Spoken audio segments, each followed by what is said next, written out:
C'est le dossier du jour, évidemment. Renault qui est sous le feu des projecteurs, plus forte hausse du CAC 40, plus 13% à l'heure où on se parle. Fiat Chrysler qui propose donc aux constructeurs français de fusionner afin de devenir un géant mondial du secteur. Bonjour Philippe. Bonjour.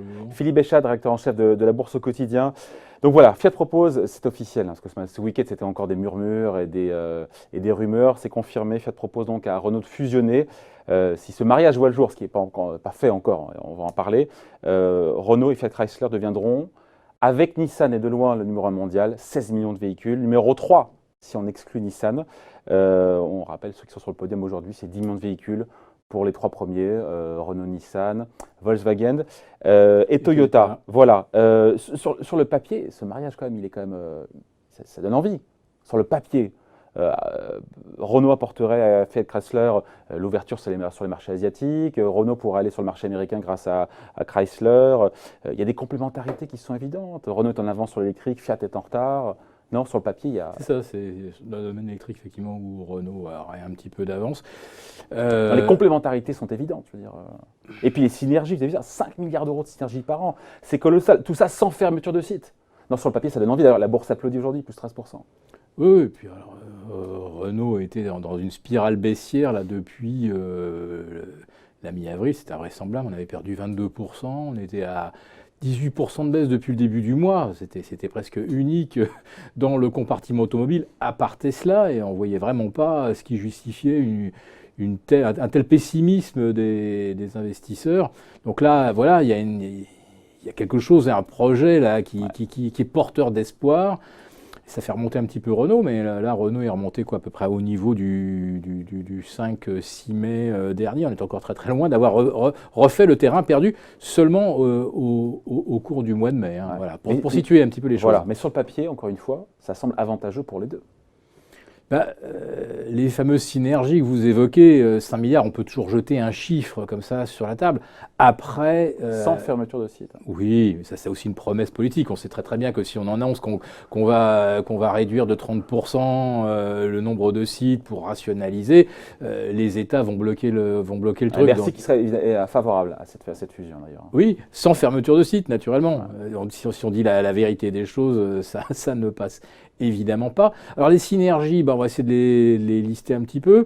Je pense que c'est en Amérique du Sud que les choses seraient peut-être les plus favorables pour Renault. Fiat est bien implanté au Brésil, Renault un peu moins. En Turquie également, ça ouvrirait un marché.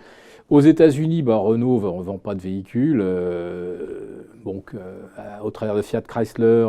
Et les fameux pick-up Chrysler. Voilà, des gros machins. Alors là, je dis attention, là, ça s'est bien vendu parce qu'il y a eu une orgie de crédits et de subprime automobile. Donc les Américains qui auraient peut-être dû se contenter d'un véhicule de type urbain se sont payés le gros 4x4. Donc là, évidemment, c'est quelque chose. C'est Jeep aussi. Hein, voilà.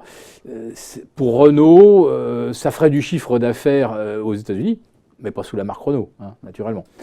Non, la logique de groupe, est-ce que être le numéro 1 mondial confère un véritable avantage il y a une course au gigantisme dans ce secteur-là. Oui, mais si on met en commun les plateformes, et si on fait ça, forcément, il y aura des fermetures de sites. Évidemment. Hein, parce qu'il n'y a que comme ça qu'on va vraiment faire des synergies. Hein, c'est développer comment ils arrivent à 5 milliards d'euros de synergie sans fermeture de site alors? Comptablement, vous pouvez toujours dire ce que vous voulez. Hein. Après, dans l'exécution, on verra effectivement si ça tient la route. Alors, des projets gigantesques, il y en a quand même eu. Hein. En fait, il y a eu cette phase 98, 99, 2000 où il y a eu une profusion de projets. Le premier, ça a été justement Daimler Chrysler, qui devait être une fusion entre égaux. Et puis Daimler a fini par jeter l'éponge en 2007, a revendu Chrysler à Cerberus pour gérer une bouchée de pain. Vous avez eu ensuite General Motors qui s'est allié à Fiat. et puis ils avaient pris 20% du capital, et puis à un moment, on leur a fait comprendre qu'il fallait qu'ils deviennent majoritaires dans Fiat. Ils n'ont pas voulu parce que la conjoncture n'était pas bonne, et ils ont revendu leur participation là aussi pour une bouchée de pain. Il y a eu Ford Volvo. Ça c'était en 2000. L'intégration ne s'est jamais faite, alors que pourtant on se disait c'était la même logique. On va mettre en commun des moyens, les plateformes, ça va être merveilleux. Et puis Ford a acheté l'éponge et a cédé Volvo pour le quart du prix payé aux Chinois Geely.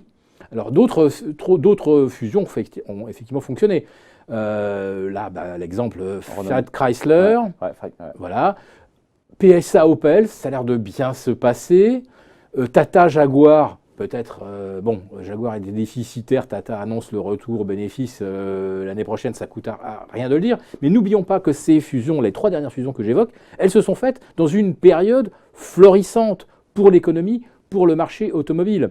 Donc, aujourd'hui, sur le papier, peut-être que, toutes choses égales par ailleurs, ça fonctionne. Chrysler Fiat, Alfa Romeo, Lancia, plus Renault Dacia Avtovaz, plus Nissan Mitsubishi, ça fonctionne aujourd'hui dans un marché qui va bien. Demain, si le marché se tend, si on vend beaucoup moins de gros 4x4 aux États-Unis, marché qui se retourne, on vend beaucoup moins de gros 4x4 aux États-Unis, on développe les véhicules électriques, mais les acheteurs, ils attendent en se disant, on va peut-être patienter un petit peu, que ça soit au point, donc on va aller au bout de notre véhicule thermique, on va attendre un petit peu avant de racheter. Si je pense que l'horizon de la voiture électrique, c'est 2025, peut-être qu'aujourd'hui, ça fait encore du sens d'acheter une voiture que je vais garder 6 ans. Mais dans 1 an, 2 ans, j'essaierai d'aller jusqu'au bout. Je ne rachèterai pas forcément une voiture en attendant que le véhicule électrique... Donc c'est dur de trancher parce qu'encore une fois, on se dit qu'un nouveau géant, un Airbus, encore une fois, de l'auto, sera mieux armé pour affronter les défis de la voiture connectée, électrique et les milliards d'euros qu'il faut investir dedans. Et de l'autre, l'histoire est pleine, notamment de fusions ratées, présentées au départ comme des mariages entre égaux. Voilà, et donc cette course au gigantisme qui semble être quand même sur le papier la bonne stratégie. Parce qu'on n'est plus exposé à une zone qui pourrait se retourner, et puis si on est dans la mauvaise zone, ça se passe pas très bien. Mais quand on se rappelle de 2009, ça n'allait bien nulle part, sauf en Chine à l'époque, il faut s'en souvenir.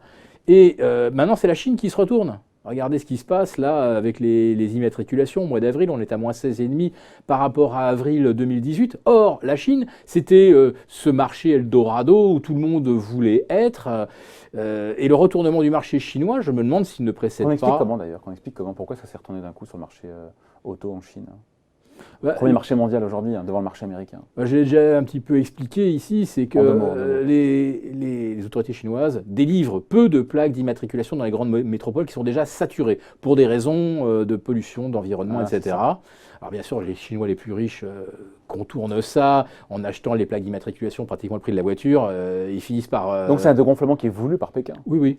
D'accord, voilà, c'est ça. Voilà. Donc, par contre, les Chinois ont-ils les moyens de s'acheter des voitures? Oui, bien sûr. Bon, voilà. Le deal n'est pas encore bouclé, encore une fois. L'action s'envole, plus 13% au moment où on se parle. Le marché y croit aujourd'hui. Oui, et puis surtout, je disais en préambule, le niveau de valorisation de Renault, vendredi dernier, était incompréhensible. 50 €, 15 milliards de capitalisation. Enfin, alors, quand vous prenez Fiat, finalement, ce n'est pas tellement plus glorieux. C'est 6 millions de véhicules vendus.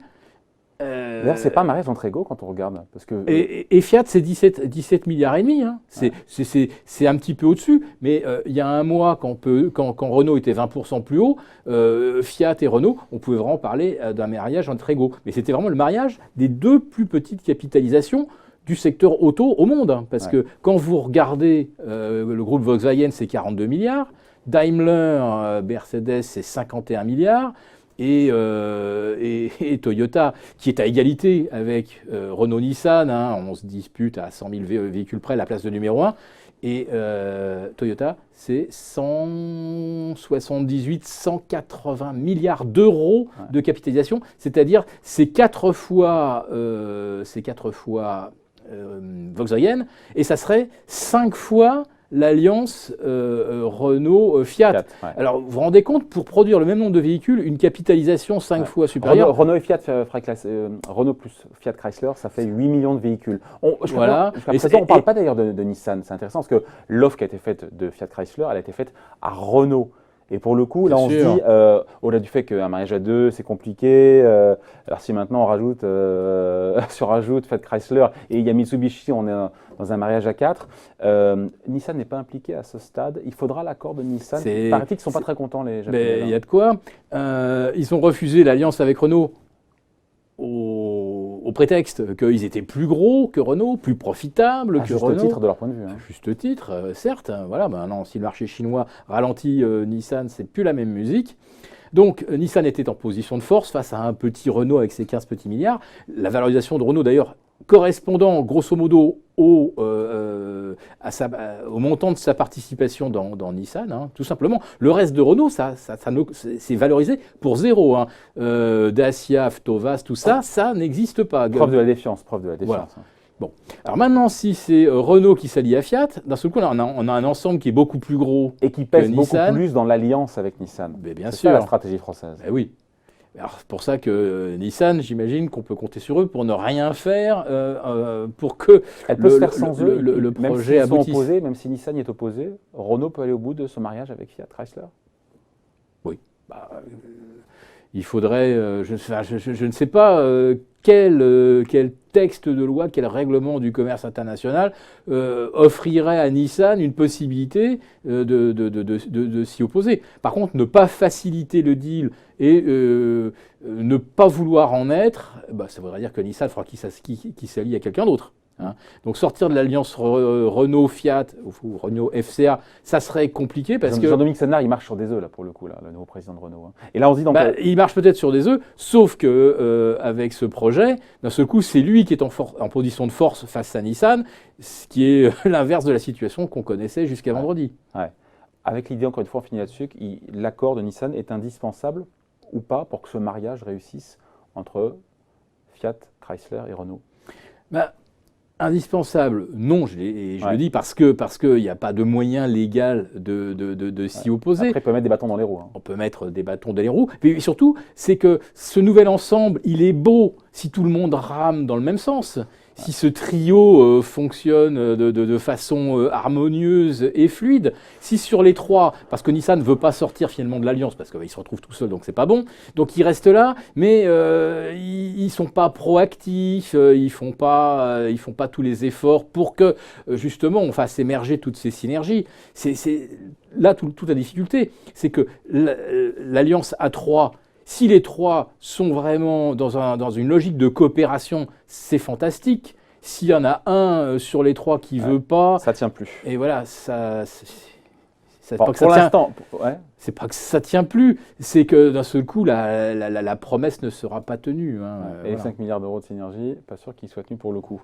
On en reparlera pour l'instant, en tout cas. Le conseil d'administration, on se parle de Renault, étudie cette offre. Le Bercy est favorable et l'action progresse de 13%. Merci donc pour cet éclairage signé donc Philippe Béchat, directeur en chef de la Bourse au quotidien. Merci Philippe.